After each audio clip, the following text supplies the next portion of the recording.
Iran के भीषण हमलों से मिडिल ईस्ट में अमेरिकी सैन्य बेस, यहां तक कि खाड़ी देशों में मौजूद अमेरिकी दूतावास तक में हमले के डर से हड़कंप। मिडिल ईस्ट के आसमान पर खतरे का सबसे बड़ा अलर्ट। हरकत में आए अमेरिकी दूतावास और हजारों अमेरिकी नागरिकों के मोबाइल पर एक ही संदेश पहुंचता है, तुरंत निकलने के लिए तैयार रहिए।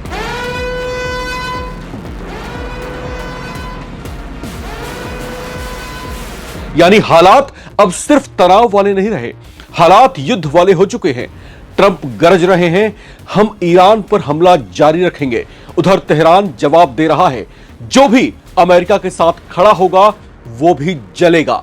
हॉर्मुज में जहाज खतरे में हैं, मिसाइलें तैयार हैं, ड्रोन आसमान में मंडरा रहे हैं और अब पहली बार अमेरिका अपने ही नागरिकों से कह रहा है, मिडिल ईस्ट छोड़ दो या किसी भी वक्त निकलने के लिए तैयार रहो।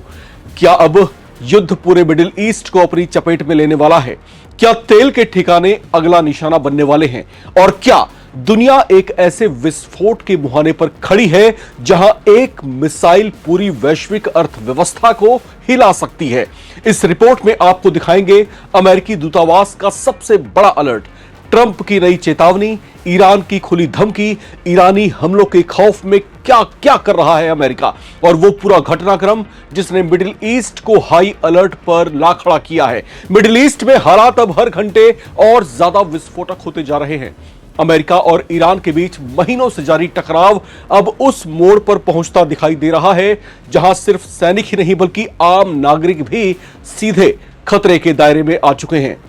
यही वजह है कि अमेरिका ने एक ऐसा कदम उठाया है जो आम तौर पर तभी देखा जाता है जब किसी बड़े सैन्य टकराव की आशंका बेहद गंभीर हो। Bahrain, Iraq, Israel, Jordan, Kuwait, Lebanon, Oman, Qatar, Saudi Arabia और संयुक्त अरब अमीरात में मौजूद अमेरिकी दूतावासों ने अपने नागरिकों के लिए विशेष सुरक्षा एडवाइजरी जारी कर दी है।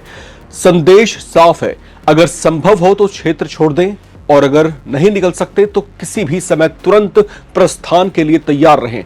यह सिर्फ एक सामान्य ट्रैवल एडवाइजरी नहीं है। अमेरिकी अधिकारियों का कहना है कि मिडिल ईस्ट की सुरक्षा स्थिति बेहद अस्थिर हो चुकी है।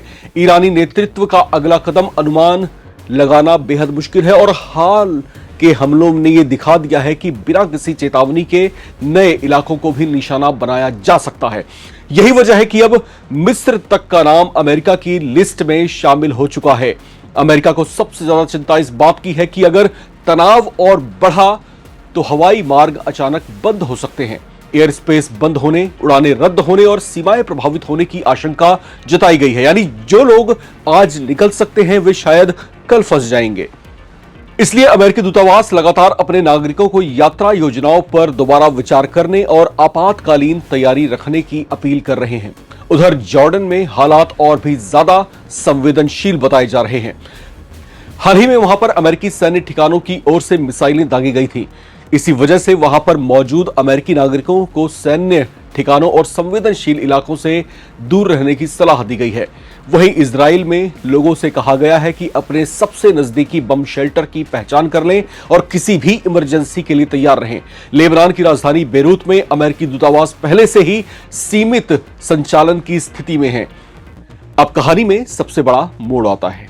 इस अलर्ट से ठीक एक दिन पहले राष्ट्रपति डोनाल्ड ट्रंप ने बेहद कड़ा बयान दिया था। ट्रंप ने साफ कहा कि अमेरिका ईरान पर तब तक हमला करता रहेगा जब तक तेहरान दबाव महसूस न करने लगे। इस बयान के बाद पूरे क्षेत्र में तनाव और बढ़ गया, लेकिन ईरान भी पीछे हटने के मूड में नहीं दिख रहा। तेहरान ने खुली चेतावनी दी है कि अगर अमेरिका ने हमले जारी रखे तो सिर्फ अमेरिकी ठिकाने ही नहीं बल्कि अमेरिका का साथ देने वाले देशों की रणनीति और ऊर्जा ठिकाने भी निशाने पर आ सकते हैं। ईरान की ओर से सऊदी अरब, संयुक्त अरब अमीरात और इजराइल के ऑयल इंस्टॉलेशंस का नाम सबसे पहले सामने आने से चिंता और बढ़ गई है। इस बीच हॉर्मुज स्ट्रेट का संकट भी गहराता जा रहा है। दुनिया के बड़े हिस्से का तेल इसी मार्ग से गुजरता है।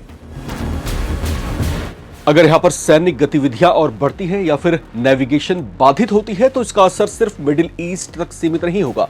ग्लोबल ऑयल मार्केट, शिपिंग और इंटरनेशनल ट्रेड पर भी बड़ा असर पड़ता दिखाई दे सकता है।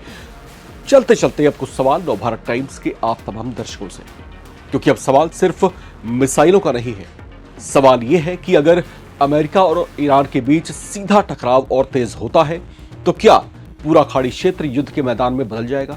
क्या अमेरिकी सहयोगी देश भी सीधे इस संघर्ष में खिंच जाएंगे? और क्या दुनिया एक ऐसे संकट की तरफ बढ़ रही है जहां एक गलत फैसला पूरे क्षेत्र को आग में झोंक सकता है?